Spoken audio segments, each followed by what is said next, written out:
Bonjour, c'est Gilles du site boursicoté.com. Voici l'analyse technique des principaux indices mondiaux. Nous sommes aujourd'hui le lundi 1er novembre 2011 et donc comme d'habitude je vous laisse mémoriser le graphique en daily du CAC 40 afin de le comparer avec les autres indices que nous allons analyser. Nous commençons cette analyse avec le DAX, donc l'indice allemand qui se place en belle surperformance par rapport à l'indice parisien, puisque nous n'arrêtons pas de marquer de nouveaux points hauts. Donc une surperformance positive, un objectif atteint ici est 161,8, on en a déjà parlé la semaine dernière. Donc pour l'instant, un biais qui est bien positif sur l'indice allemand.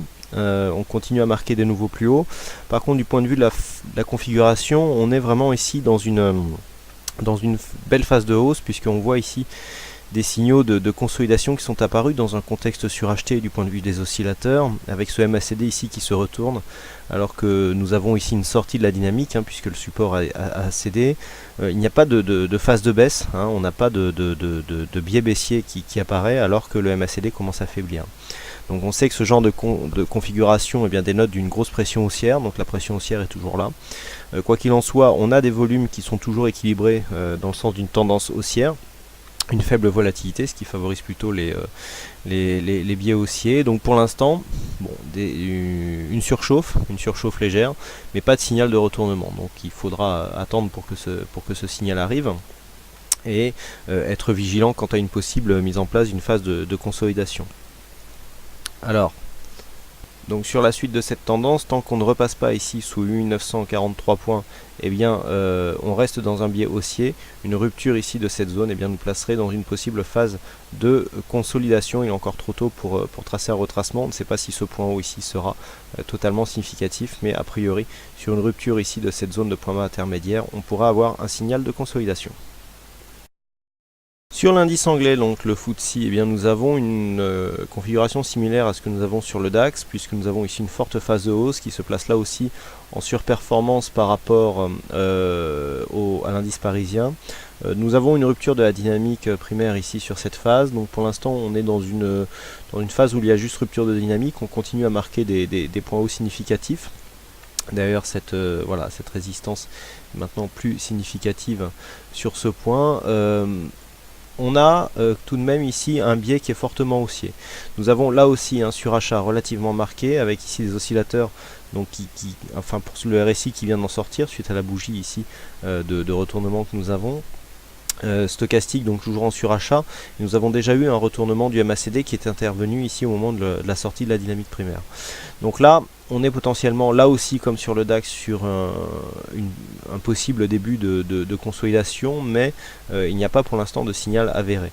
Donc le signal ici viendrait d'une rupture de cette zone de support que je viens de repositionner, donc 6718 points, 6718,19. Sur une rupture de cette zone ici, on viendrait placer une phase de consolidation. Alors on peut s'aventurer ici à tracer un retracement de Fibonacci, donc ce scénario bien sûr sera valable tant que 6819,9 ne sera pas cassé à la hausse.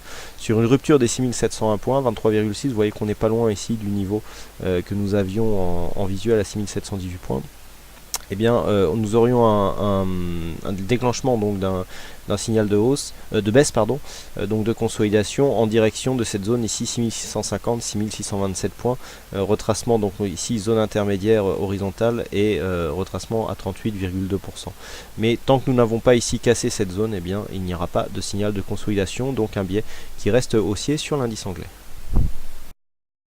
Passons maintenant aux indices américains avec le S&P 500. Donc le S&P 500 qui se trouve dans une grosse phase de hausse ici, gros biais haussier moyen terme. Donc on a cassé ici le précédent point haut significatif.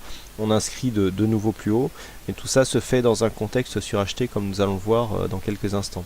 Nous avons qui plus est dépassé à la hausse ici une figure en léger biseau. La convergence était faible, mais il y avait quand même biseau. Donc là de fait on attend de voir si cette phase d'exagération ici se transforme en rupture à la baisse, ce qui arrive de temps en temps, ou si tout simplement nous avons changé de dynamique. Alors pour l'instant, donc les cours se placent ici dans une phase de hausse.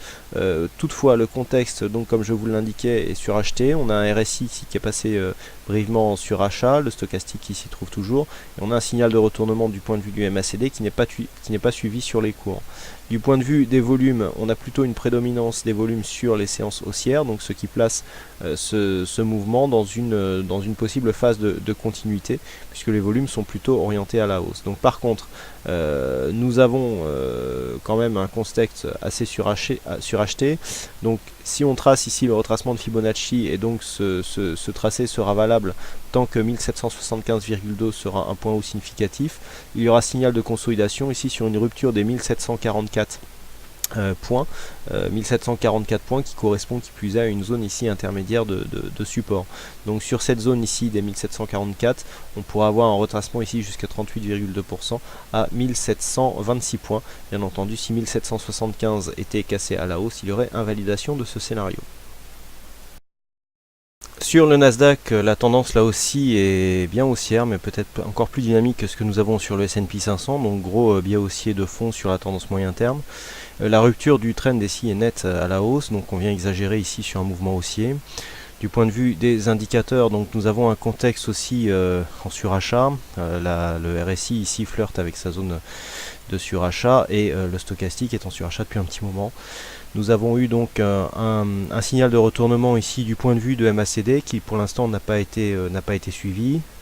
C'est un peu comme ce que nous avons sur tous les autres indices. Une prédominance des volumes sur les séances haussières, donc ce qui place la tendance ici dans des bons signaux de pérennité, et une volatilité plutôt en baisse qui là favorise là aussi les tendances haussières. Donc pour l'instant les cours plafonnent ici sous les 3400 points. On est sur une phase où suite à exagération il n'y a pas de relais, c'est-à-dire qu'on a oscillé ici entre 3330 et 3400 points grossièrement. Il n'y a pas de retour de la dynamique, donc attention ici au possible risque de consolidation qui suivrait les indicateurs. À noter ici les volumes donc en augmentation sur la dernière séance baissière qui pourrait annoncer un signal de consolidation. Là aussi nous pouvons tracer les retracements de Fibonacci donc pour constater que sur cette phase ici eh bien, il faudrait venir tester la zone des 3339,70, donc grossièrement ici 3330, pour donner un signal de consolidation. Alors sur ce signal de consolidation, ce qui est intéressant, c'est que nous aurions certainement, très certainement, une réintégration ici à l'intérieur du trend. Alors comme je le disais sur le S&P 500, les dépassements haussiers sur les trends montants peuvent être analysés de deux manières, c'est-à-dire soit on a une exagération à la hausse qui finalement se transforme en consolidation et donc est suivie par une rupture à la baisse, ou alors si on reste d'une manière pérenne ici sur au-dessus de ce trend, eh bien il convient de retracer une dynamique pour avoir quelque chose qui colle un petit peu à la tendance. On peut avoir une accélération d'un biais qui était déjà haussier, hein, c'est aussi tout à fait possible. Donc pour l'instant il est trop tôt pour anticiper une telle chose. Il faut attendre ici de voir sur la prochaine consolidation quels seront les points qui seront atteints pour voir si la tendance a réellement changé ou pas. Donc pour l'instant un biais haussier, phase de consolidation attendue tant que 3408 ici n'est pas cassé à la hausse. Et enfin nous terminons par le Nikkei qui se trouve toujours ici dans une phase de stabilisation après une forte hausse hein, qui a été connue sur la première partie de l'année. Donc depuis ici l'inscription de ce point haut, on oscille grossièrement sous 14 800 avec des points bas toutefois qui sont légèrement haussiers. Hein. Je vous avais indiqué la semaine dernière qu'on attendait plutôt une cassure de cette zone de point haut. La cassure n'est pas intervenue cette semaine, on se stabilise ici entre 14 000 et 14 500 points. Personnellement, je plaide toujours ici pour une cassure de cette zone de hausse, donc à 14 820 points. En attendant, donc on a un biais neutre hein, d'un point de vue court terme. Tant qu'on ne casse pas ici cette zone des 13 700 points, eh bien on reste ici sur une possibilité de casser ici le mouvement à la hausse et de revenir sur les récents points hauts, enfin récents, sur les derniers points hauts annuels qui se situent à 15 943 points. Voilà donc ce que nous pouvons dire sur l'analyse technique de ces principaux indices mondiaux. Il ne me reste plus qu'à vous souhaiter à toutes et à tous une bonne séance, bonne chance au prochain trade et on se retrouve donc dès ce soir pour toutes les autres analyses techniques du site boursicoté.com en vidéo. Bonne séance à tous et à ce soir.